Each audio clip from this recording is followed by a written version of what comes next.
Is e-commerce worth it in 2025? Well, we analyze data from around 500 e-commerce businesses every month, so we have a real picture of the data. Today, using this data, I'm going to be lifting the lid and ranking every major e-commerce model. So stick around. This is a short video aimed at cutting through the noise to give you some takeaway insight that then you can build on. And, it might save you kind of months of guesswork and thousands in dead-end spend for stuff that isn't working. So let's rank each of the most common e-commerce business models. We have S tier for super, down through then A, B, C, and D. All right, starting with S tier, we have scalable, high margin, future-proof, direct-to-consumer. Now that's brands selling on their own website. Median gross margin is around 52% post-fulfillment. Now, if you own the brand, you own the data, the pricing power, and you turn on cross-border shipping to tap into that global market, well, you'll be racing past around about 20% of all other retail. So we also have digital products and any kind of SaaS on Shopify or similar, because it's instant delivery, zero pick, pack shipping costs. The contribution margins are over 80%. That's huge. VAT filings are the main tax draw that you have with any kind of digital product. So it's worth it, and the margins are fairly fat. Moving on to A tier, we have some strong plays with manageable risks, such as Amazon FBA, niche, low competition, private label products, because typically Amazon FBA is pretty brutal with rising fees, but the niche winners do still net around about 30 to 35% if they protect their brands from any potential hijackers. You've also got then TikTok Shop, which is the fastest growing social e-commerce channel at the moment. The CPMs hover around about $3 to $4.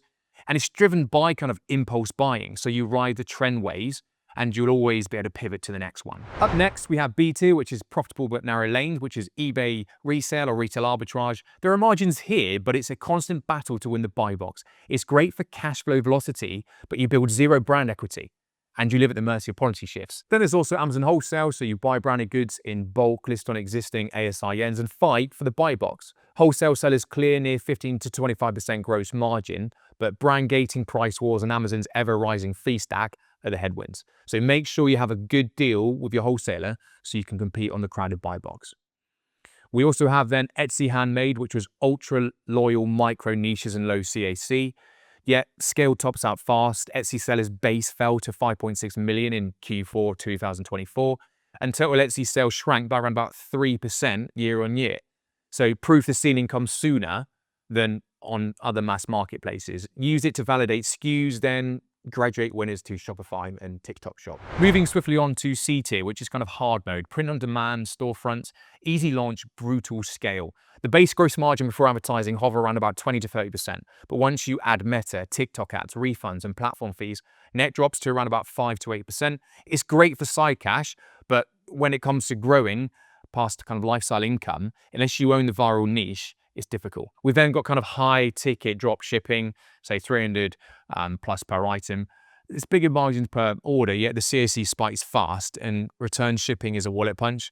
Most operators kind of land between 10-15% net range. You miss a product market ad fit, and that shrinks to single digits. And then we've also got like Amazon again, but low effort private label. You launch into a oversaturated, crowded catalog.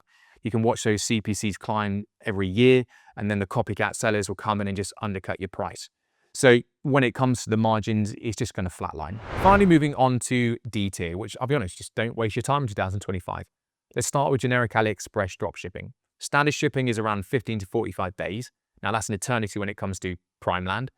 The gross margins average between 10 and 30%, but collapse to 8% net once refunds and ads hit. It's easy to do, and everyone and their mum is doing it. And that's why the margins have evaporated. You've also in the same bracket got kind of course-driven business in a box hype. If you drop 5K in a dropshipping masterclass, that's not validation, it's tuition. If any are promising quit your job after 90 days, trust me, from experience, only a very small minority make a viable business after doing a course. And kind of what goes hand in hand with that is pretending to be a business. You have no real product or market. It's ultimately procrastination disguised as brand building. Pretty logos, you've registered for VAT, there's no sales, and that's madness. Just find something to sell and start building. So let's go through some key success factors. Now, ultimately, building your own brand is key for a sustainable and profitable business. There's a reason why investors are looking to buy DTC brands rather than a website selling other people's items. You need to know how to market your product. Understanding marketing channels to get people to buy your items is key. Those who feel they don't need to master Google Ads, Amazon PPC, for example, will struggle to make sustainable sales.